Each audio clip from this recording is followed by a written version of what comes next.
Ceux qui ont affronté les grands problèmes que pose à la science l'immensité de l'univers ont beaucoup fait ces dernières années pour mettre leur connaissance à la portée du grand public.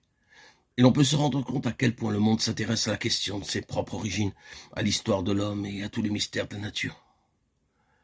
C'est par centaines de milliers que sont vendus des ouvrages scientifiques, des ouvrages de vulgarisation.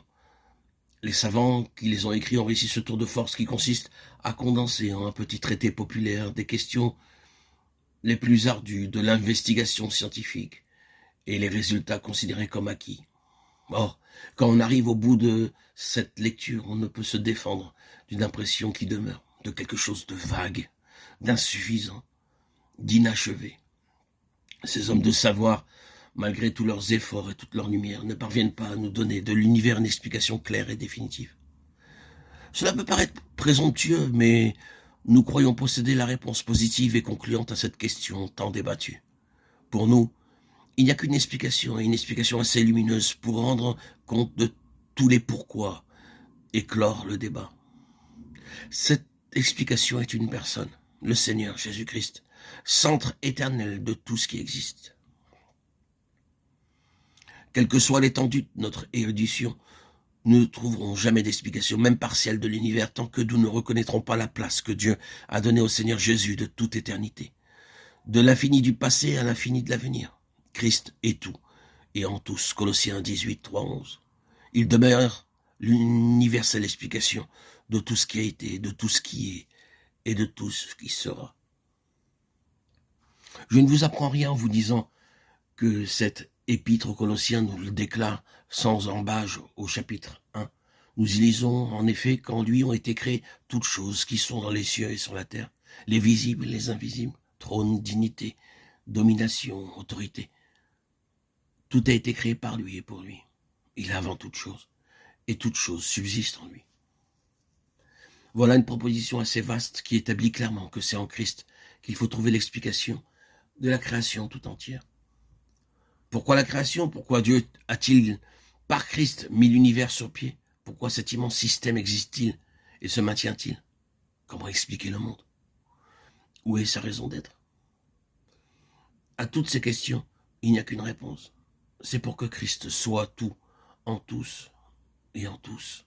La pensée, l'intention de Dieu en créant tout cet univers était qu'un jour toute la création manifesta la gloire de son Fils, Jésus-Christ, et refléta sa divine majesté.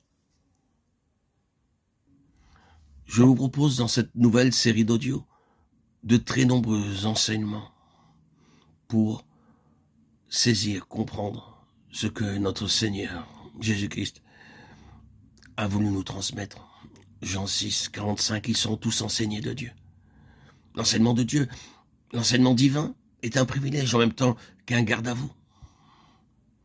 Après la mort de Jésus, la connaissance religieuse et l'enseignement des choses de Dieu passa soudain d'une classe privilégiée de scribes et de docteurs à la foule des croyants. L'autorité en matière de foi déserta le temple et la face du monde fut changée parce que des gens sans culture ni mandat officiel furent enseignés de Dieu. Arme à double tranchant, car ceux qui se croient appelés à parler en son nom ont à compter désormais avec le témoignage intérieur de l'esprit chez les fidèles qui les écoutent. Nos auditeurs, nos auditrices, nos abonnés trouveront dans ces nombreux audios qui vont être publiés prochainement, dans les jours à venir, pour cette nouvelle saison, l'occasion d'expérimenter cette parole de Jésus. Ils seront tous enseignés de Dieu. Jean 6, 45. Car ce que nous désirons, ce n'est pas tant de transmettre des connaissances que de donner à Dieu en touchant à des questions qui lui tiennent particulièrement à cœur, des raisons de parler lui-même et d'enseigner son peuple.